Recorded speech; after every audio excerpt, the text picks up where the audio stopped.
Good morning. Glad to see you guys here this morning.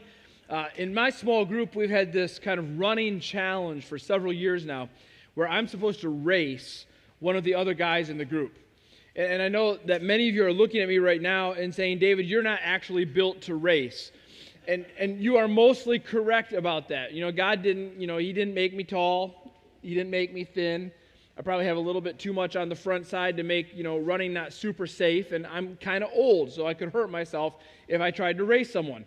But on the other hand, I want you to notice I have very short legs. Okay? And what that means is they get up to speed very quickly. So I like to say I can beat just about anybody in a 10-yard race. But if it's much longer than that, I'm in trouble, because after that, it's like I have to do 2 steps for every 1 step of the other people. And the bigger problem is this guy that I'm supposed to race in my group, when he was in college, he played Division I football as a linebacker, and he still looks like he could play Division I football as a linebacker, so I'm not sure it would go very well for me. So imagine that I said to my friend, hey, you know what, I will race you finally, but here's what we're going to do. And instead of having a me against you race, we're going to have a relay race. So you go get 3 of your friends, and I'll go get 3 of my friends, and we'll have this race together. And he's like, sounds good, let's do it. So we meet up and say, okay, here's our teams. And say, let me introduce you to my team. This is my friend Usain Bolt. This is my friend Noah Lyle. And this is my friend Sha'Carri Richardson. Now, if you don't know who those people are, they're all Olympic sprinters, 2 of whom have won gold medals. All of a sudden, my prospects in this race have changed, right? I have gone from being the underdog to being the favorite, and has nothing to do with what I'm capable of, because my capabilities haven't changed. The reality is that I have surrounded myself with people who have more ability than I do. This is a great life principle. In life, you should try to surround yourself with people who are able to do more and better than you are. That way, when you find yourself in a place in life where you're like, I don't have the ability to do this, I can't make it happen, you're surrounded by people who can step in and help you. Now imagine this is your relationship with God. Because you understand that God's abilities surpass your own. That God is capable of more than you are. In fact, there is nothing in life that you can do that God is not better than you. And sometimes we forget this truth. And sometimes we think, I'm going to go through life on my own. I'm going to do it my way. I'm going to rely on my own abilities. And when we do that, we miss out on the ability of God. And we miss out on having someone step in for us who can do more than us. So this morning, we're going to look at just 2 verses in the book of Ephesians where Paul kind of opens this point for us. So if you have your Bible, look at Ephesians chapter 3. We'll be in verses 20 and 21. All right, this is what Paul says. It says, now, to him who is able to do above and beyond all that we ask or think. Now stop right here for a second, because this is a prayer. So if you read Ephesians 3, Paul is praying for the church in Ephesus. In fact, if you do the Renew Journal, Monday is going to focus on the whole prayer. And so you can see the whole prayer. And this is just the end of the prayer. But what Paul is saying here is that him who is able to do above and beyond all that we ask or think. And so just put this in context. What he's saying here is everything you ask for, God is able to do more than that. And everything that you think about asking for, God is able to do more than that. So not to him who is able to do above and beyond all that we ask or even think about asking, according to the power, so that this is all rooted in God's power. Understand, God has more power than we do. God is the most powerful being. There's nothing more powerful. He created everything. He is over everything. And because he has this immense power, he can do anything. But watch this. According to the power that works where? In us. This is fantastic.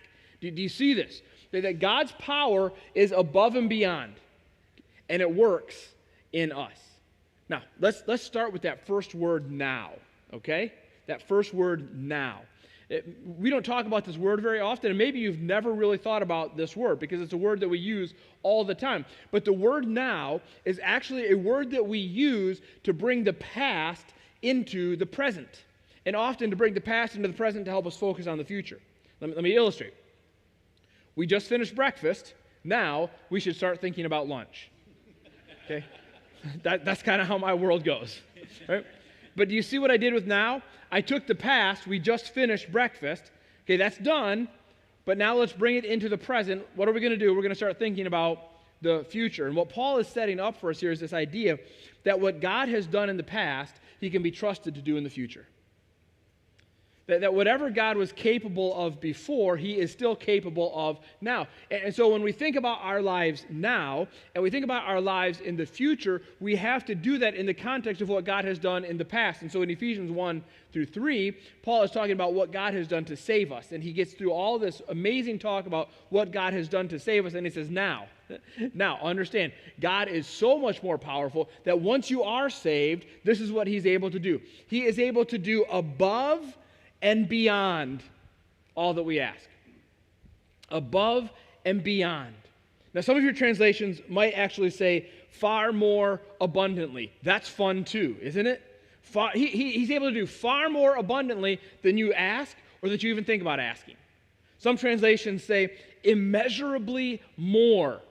So more than you can even measure. You can't even begin to comprehend that God is capable. He is able of doing so much more than you ask or even think about asking. Some translations say immensely more. You see, all of these work together to help us understand how big God is and how powerful God is and how capable God is. And he wants to put all of that above and beyond, immeasurably more power to work in you and in me. Why would he do that? Why would a God who is so powerful, so strong, so amazing, why would he want to put all of that power to work in someone like me? Because I'm so far from deserving of that. Well, here's the reason. God often works in us so that he can work through us. Understand that God wants to do amazing things in his creation. And when God does work in his creation, he does it through his people. This is the story of human history, that God often works in creation through his people. And so if God wants to implement his plan through us, sometimes there's some work he needs to do in us to get us ready. And so sometimes that means he provides something for us. Sometimes that means he gives something to us. Sometimes that means he takes us through something that maybe is a little bit difficult, but it shapes us and forms us, makes us into a better person. It's preparing us because he wants to do something through us. So here's what I want you to understand this morning. God is capable of doing more than you ask him to do. And God is capable of doing more than you even think to ask him to do. And God wants to use all of that power in your life to prepare you to do something for him. So this morning, we're going to look at two principles that come right out of these verses. And these two principles will really guide us as we process how to respond to a God that is like this. And here's the first principle. God has done more than we could have imagined. And this is the gospel. The gospel is that God loves us so much that he sent Jesus to die for us, so that we could be forgiven of our sins and have eternity with him. But why would he do that? You see, when you really think about what that means, this is unimaginable.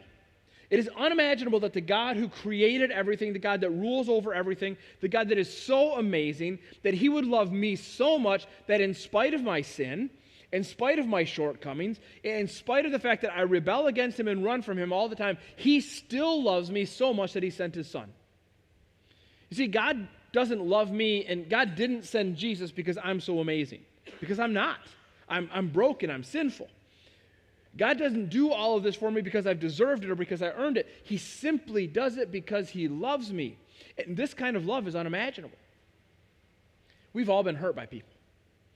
And we understand that it's hard to love the people who hurt you. And in fact, the more they hurt us, the more difficult it is to love them. Now, sometimes we're able to do that, right? Sometimes we're able to say, even though you hurt me, I'm going to continue to love you, because that's actually what love is. That's what God's love is, and sometimes we actually can be a little bit like our Heavenly Father. And so it's possible, but we all understand that in life, the more someone hurts us, the harder it is to love them. And for most of us, we would say there are points in time when someone hurts us so much that we say, that's it, I just can't continue to do this. But that's not God. God's love goes even beyond that. that no matter how much we hurt him, no matter how much we fight him, no matter how much we run from him, he still loves us. That's more than we could possibly imagine. This isn't just the gospel. This is the story of the Bible. Remember Moses? So Moses is a Jewish boy who's born in Egypt and ends up living in the palace of Pharaoh, the king. And so he grows up essentially as a son of the king. He has everything he could ever want. He has privilege beyond what we can imagine, and he lives there. Until one day, in a fit of rage, he kills another Egyptian, and now he has to run for his life. And so he escapes into the wilderness, and now Moses feels like his life is over. He had everything, now he has nothing. He squandered it all in a moment of passion. And now all he does is watch sheep in the desert. And he thinks, this is it. I ruined my life. He couldn't imagine what was going to come next because God appeared to him in a burning bush and said, Moses, I want you to go back to Egypt, and I want you to tell Pharaoh, let my people go. And God sent 10 plagues to convince Pharaoh to let his people go, and God parted the Red Sea so they could escape, and then God brought them out into the wilderness, and he provided for them. He gave them water from the rock. He gave them manna from heaven. Everything they needed, God provided. And when Moses got to the end of his life, I'm sure what he said was, I could never have imagined what God did. David. Same story. David was the youngest of a whole bunch of brothers, which meant in his day and age that he was nothing and he had nothing. If there was a big party, all the brothers got to go except for David. He had to stay with the sheep again, right? And so David has nothing. His life is basically just watching sheep and letting his brothers go and have as much fun as they want. And I'm sure he could never imagine what was going to come next because God made him a king. And not just a king, the greatest king. And not just the greatest king, but the king to whom God promised, I am going to set up your kingdom forever, and you will have a descendant who will sit on the throne forever. And he was talking about Jesus, who is in the direct line of David. And I'm sure David got to the end of his life, and he said, I could never have imagined what God would do. Daniel's a teenager living in Jerusalem, and Babylon comes, they destroy the city, they carry him off. He gets transported to another country as an orphan to live on his own in a place that's not his home. He gets thrown in a lion's den, his friends get thrown in a fiery furnace, but God provides, they rise, they're given amazing influence, and I'm sure that at the end of his life, Daniel would have said, I could never have imagined what God would do. And this is our story too. I mean, if you'll just take the time to think about it, if you'll just consider for a moment the whole big picture of your life, you will see that throughout your life, God has done things for you, or God has done things in you, or God has done things through you that you could never have imagined. Maybe he took you from a bad situation and into a good situation. Maybe he brought you through a really dark time that he used to make you into a better person. Maybe he provided you with something unexpectedly. Maybe he gave you opportunities to have relationships you never saw coming. Well, whatever it might be, if you look back on your life, you will see that God has done things you never could have imagined. This is my story. 12 years ago, I was out of work. I had resigned from the church where I was working. It had gotten to this place where I didn't believe that I could have a clear conscience. I couldn't have my integrity before God and continue to do some of the things that I was being asked to do, and so I simply had to step away. No plan for the future, no idea what was coming next. That was in August. The only thing I continued to do for the church was I served as a liaison between them and their lawyer because they were being sued. So it was not a fun time to be a pastor. And I remember in October of 2012, I was in this place of basically saying, I don't know what I'm going to do. I don't know where I'm going to work. I don't know how we're going to make this work. I've got 2 kids in middle school. I don't know what any of this is going to look like. But the one thing I know is I don't want to be a pastor anymore. Because I've tried that and it didn't work and it was awful. And I couldn't imagine what God had next. Got a phone call from some people in Ohio. Ohio?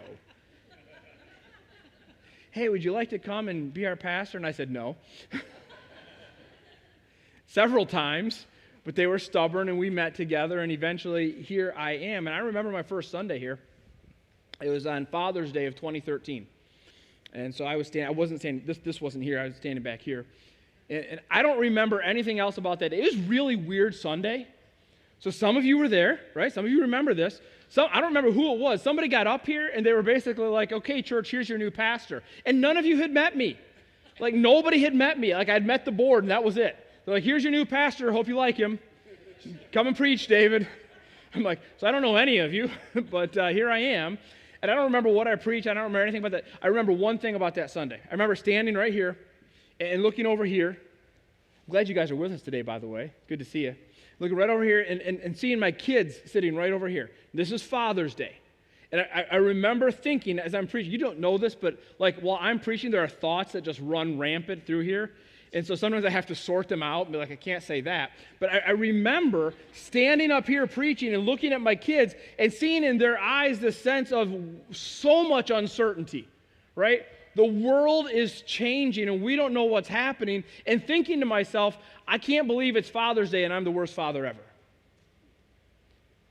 And I couldn't imagine what God had in store. But looking back now, 12 years later, I couldn't imagine what God was going to do. That's kind of the story of our church. Back in 2019, we were starting to grow. We had added some staff, and things were going pretty well. And I began to pray about, what does it look like for me as a leader of a church? Because when you're leading a church of one size, it looks a lot different than leading a church of another size. And I began to pray, God, how do I need to change what I'm doing? What do we need to focus on? What are the things that we need to do? And I just had this sense that I think what I need to start praying about and talking about and thinking about is, what does it look like for us to double everything? That was what I was thinking.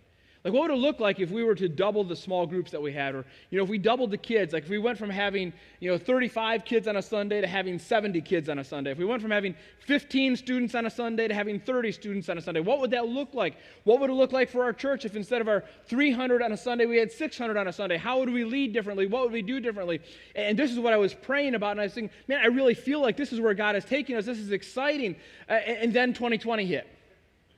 We didn't double a thing. We went down to zero, right?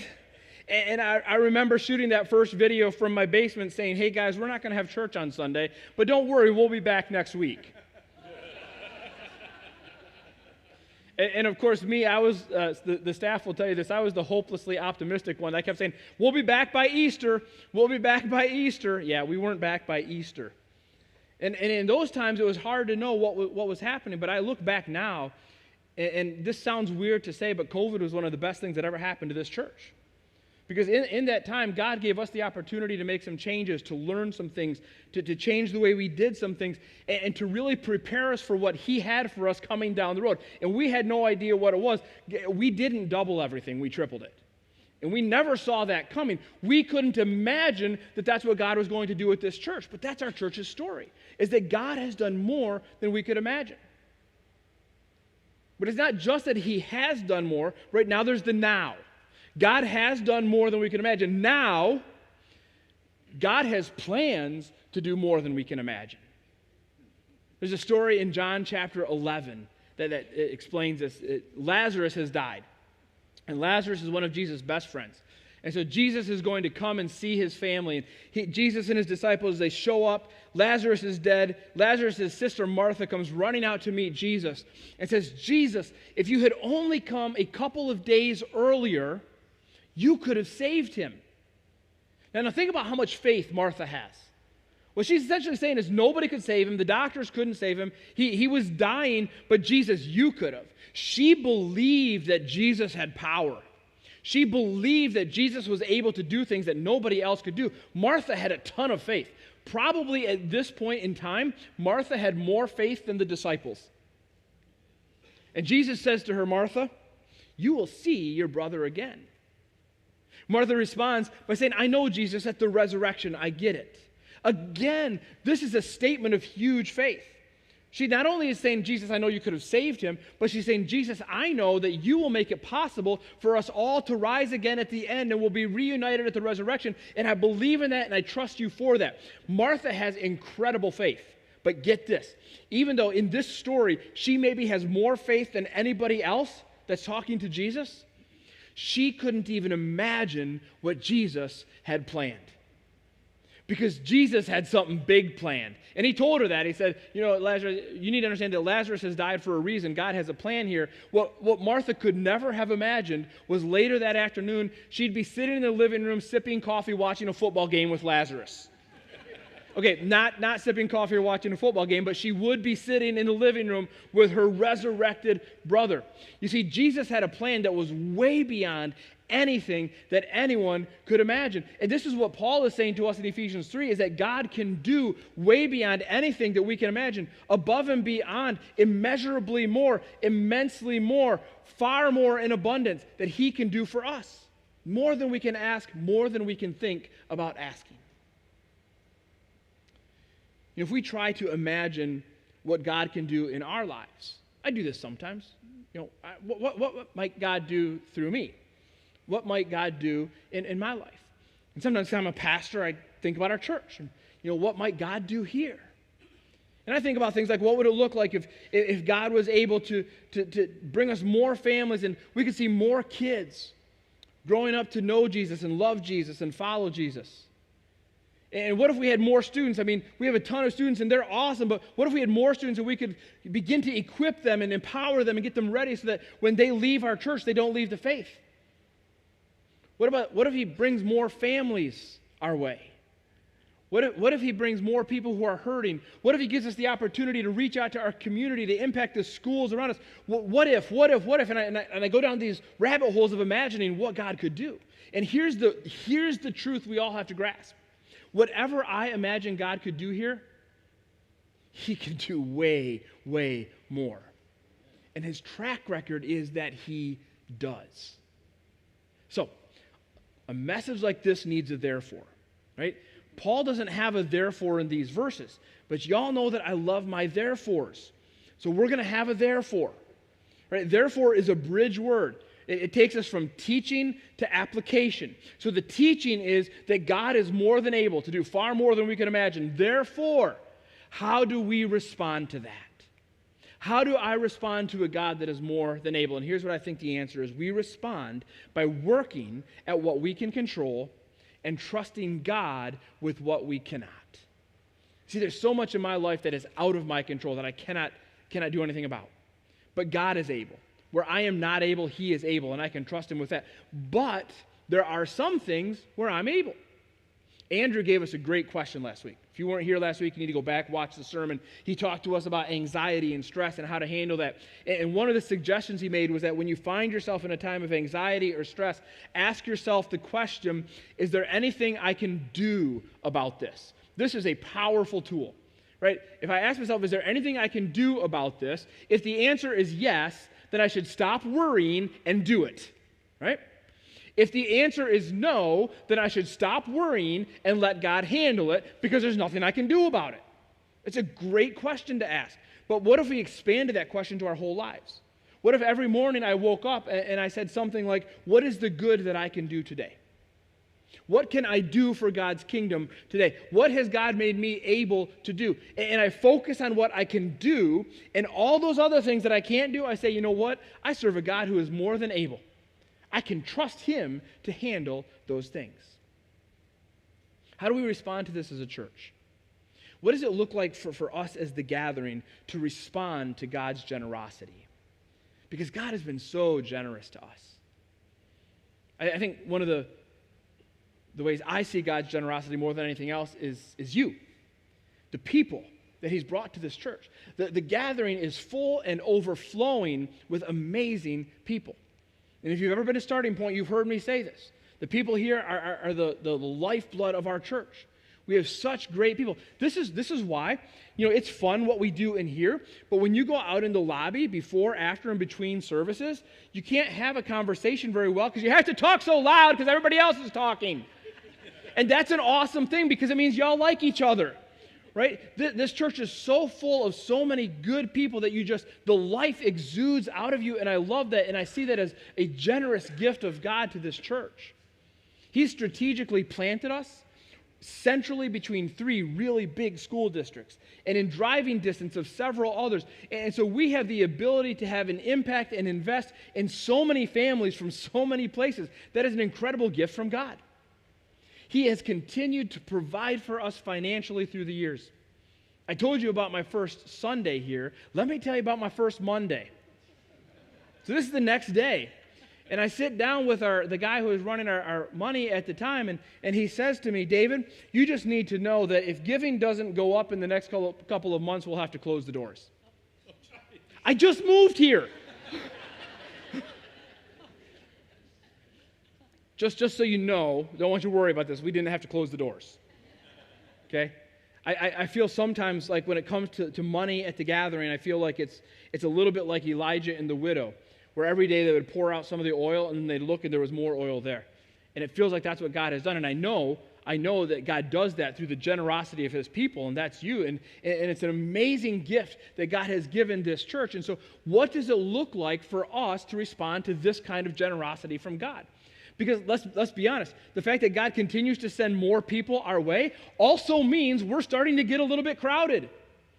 And so it's time for us to ask that question, is there anything we can do about this? We've actually been asking this question for a while now. Is there anything we can do about this? Let me pause just for a second. I need to give a disclaimer, okay? Because right now, the sermon's about to get weird. Okay. Normally, I like to preach a sermon where I basically say, hey, look, this is what God says, right? This is what God says, this is what it means, and here's what we got to do about it. That's really what almost all of my sermons look like. But today I'm going to insert a little bit more of a kind of family talk stuff, right, that I don't normally do. So I want you to know that that's coming. If you're here for the first time or the second time, I am so glad you're here.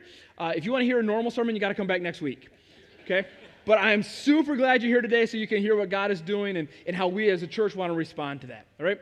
So we've been asking this question for over a year now. Because God has blessed us, because God's been generous with us, we're kind of out of space. And so is there anything we can do about this? And I think the answer for us is this. It's time for us to make more room so more people can be more connected to Jesus. For the past year and a half, we've had teams looking at this. We've had individuals. We've brought in outsiders to ask questions, to answer questions, to consult with us. We've looked at so many different opportunities and possibilities. We even looked at buying other buildings and saying, is there anything we can do to make more room? And at the end of the day, where we've ended up is here, that we're finishing up discussions with our architect, and we'll have those done by the end of this year. And so early in 2025, we're going to break ground and begin to create some more space. Now, we're not going to build a lot. We're just going to build a little bit. Right out this way, out of the building, we're going to create more space for our youth because they need more space. Right now, our high schoolers are meeting in the church office because we're out of space. So we're going to create more space for our youth out that way. And what that will allow us to do is to convert the existing youth space into children's space so we can double our children's space because that is desperately needed. And in the midst of all that, we'll add a little bit of office space so that we can take that wall and just push them back and create more space in here. So we have more room to see what God can do. And what we hope and what we pray is that God will bring people our way, that he'll bring your friends, your family members, your coworkers, your neighbors, and they can begin to experience the life-changing power of Jesus. Now, this isn't free. We've asked. And anybody who says they'll do it for free, we're not sure we should trust them. This project altogether probably is going to cost somewhere between $2 and $2.5 million, which I don't have handy right now. And we don't have that much as a church. You know, we try to be frugal, we try to do our best, and God's been generous, but we don't have that kind of money just laying around. But here's what we know. We know that God always provides where he is called. That God never asks us to do anything that he doesn't give us everything that we need. And so we trust that God will provide what we need. And we trust that he will do that as he always does through the generosity of his people. Now for the next 5 weeks, we as a church, we're going to seek the heart of God. We're going to seek the wisdom of God. We're going to seek the will of God for what he wants to do here. We know that he is more than able to do above and beyond anything that we could ask or anything that we could hope. We know he's capable of that. And so for the next 5 weeks, we're going to seek his heart on that. We're going to ask him, where do you want to take us? I'm going to be talking to you in this sermon series about this idea, and I don't have a great word for it other than this. It's the faith and generosity cycle. And it works like this. When we trust God to provide for us, we're willing to be more generous. And when we're more generous, we see that he provides for us. And that grows our faith in him, which grows our trust in him. And so as our trust in him grows, we're more generous. And as we're more generous, our faith in him grows. And so the more faith we have, the more generosity we have, the more generosity we have, the more faith we have. And it's this cycle that works its way up. And this is how we grow in him. Now that can go the other way too, right? It can go down, and that God provides for me, and I just hold on to it all for myself, and I make it all about me, and I'm selfish, and I hoard, and I say, this is all up to me. And essentially what I'm doing is I'm saying, I trust in my own ability, but the problem is if I'm always trusting in my own ability, I never get to experience God's ability. If I want to experience God's ability, I've got to be willing to let go of my own ability sometimes. And so we're going to talk through this concept over the next several weeks. I'm going to talk to you about the truth that God has already prepared you to be more generous. That when you are generous, God provides for you. That when you are generous, God prospers you. And this last one's a cool one. When you are generous, God partners with you. And that's what we want. We all want to partner with God to do the work that he is doing in the world. And then on November 24th, we're going to have what we call Commitment Sunday. And that's simply a day for us to respond to him. And to say, you know what, this is what I think that I can give. This is how I think that I can contribute to this project. And we'll have the chance to make a commitment for 3 years to say, this is what I want to give in the next 3 years because I think that God's going to provide it. But I don't want you to worry about that today. Okay? Today, I want you to think about 3 commitments that we can all make. All right? And these ones have nothing to do with money. The first one is this. I would like to ask you to commit to think about what God is doing in you and what he wants to do through you. Sometimes we just need to take some time and look at what God is doing in us. Like, has he given me something unexpectedly? Has something in my life changed? Is there a newly developing passion inside of me? Maybe it's, hey, I'm going through something that's a little bit difficult right now. Is he trying to stretch me? You know, I'm going through something that's a little bit hard right now. Is there something that he wants to cut out of my life so that I can be the person he wants me to be? What is God doing in you so that he can do something else through you? And I hope that you'll take some time over the next few weeks to really think about this and to really chew on it and to really process what God's doing in you, what he wants to do through you. Secondly, I want to ask you to commit to pray. Specifically, I think it'd be great if you prayed for God to bless you. I know that sounds selfish, doesn't it? But praying for God to bless you is a way of saying, God, I believe that you are more than able to do above and beyond what I can imagine, and I want you to show that to me. Because if you show it to me, it will build my faith in you, and I want that to happen. But don't just pray for that to happen for yourself. Pray for it to happen for others as well.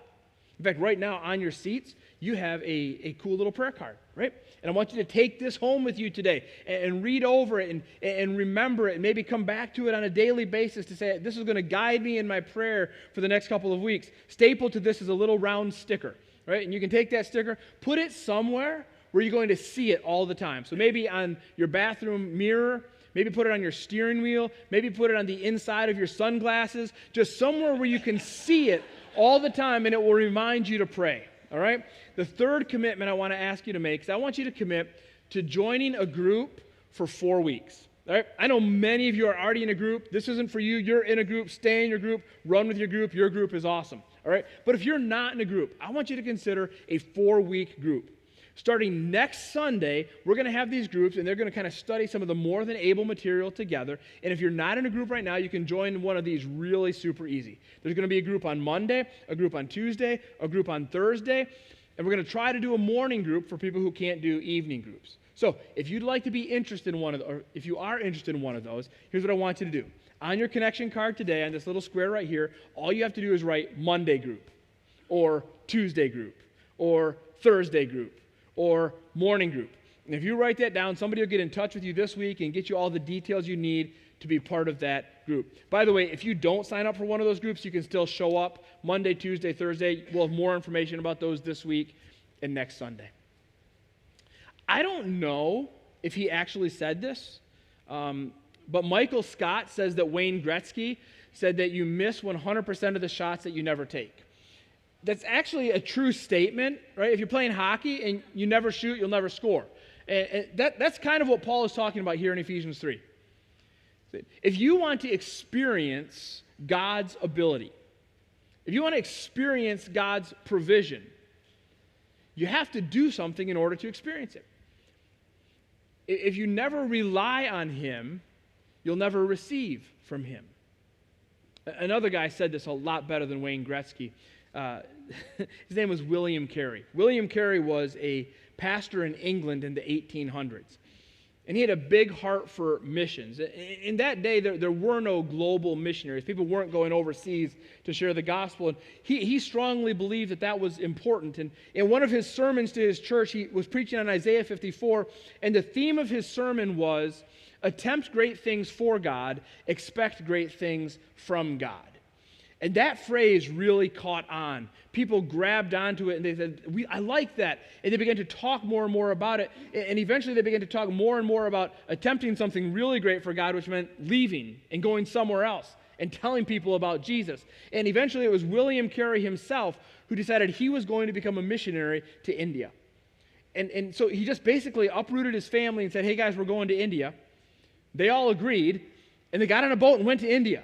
No plan other than that. We're going to go to India and we're going to tell people about Jesus. And it wasn't always easy. Sometimes it was super hard. But for the rest of his life, for 40 years, William Carey lived in India telling people about Jesus. Hundreds of people came to know Christ because of him. Many of the churches and movements that he started then continue on today. He was a powerful force for good, starting orphanages, fighting against the caste system, doing amazing things in the name of God. But more than that, William Carey today is known as the father of modern missions. Today, when we hear about missionaries, we think about people who go all over the world to tell people about Jesus. That started with William Carey in the modern day. He is the modern father of missions. And all of it went back to a sermon he preached where he simply said the phrase, attempt great things for God, expect great things from God. You see, it's easy to expect great things from God, isn't it? But understand it's an equation. I can expect great things from God, but if all I do is expect, I'll never experience. If I really want to lean into the truth that God is more than able to do more than I could possibly imagine, I can't just expect great things. I also have to attempt great things. So for the next 5 weeks, we're going to lean into this truth as a church. We say we expect great things from God. And the reason we can expect great things from God is because we've seen great things from God. We know what he's done. Now it's time to see what's next. So we're going to expect great things from God, and we're going to attempt great things from God. But I don't want this to just be about our church. I want this to be about you too. In your own life, in your personal life, in your spiritual life, in your family life, in your work life, in all parts of your life, I want you to expect great things from God. But I want you to attempt great things for God. So ask yourself today, what can I do this week? What's just one little thing that I can do this week to attempt something great for God, knowing that he is more than able to do more than I could possibly imagine? What's that one little thing? Maybe it is just joining a group for 4 weeks. Maybe it is just committing to pray every day for the next couple of weeks. Maybe it is just starting to ask yourself, what is God doing in me so that he can do something through me? That's what we want to do as a church. And say, what is God doing here in us? And what is it that he wants to do out there through us?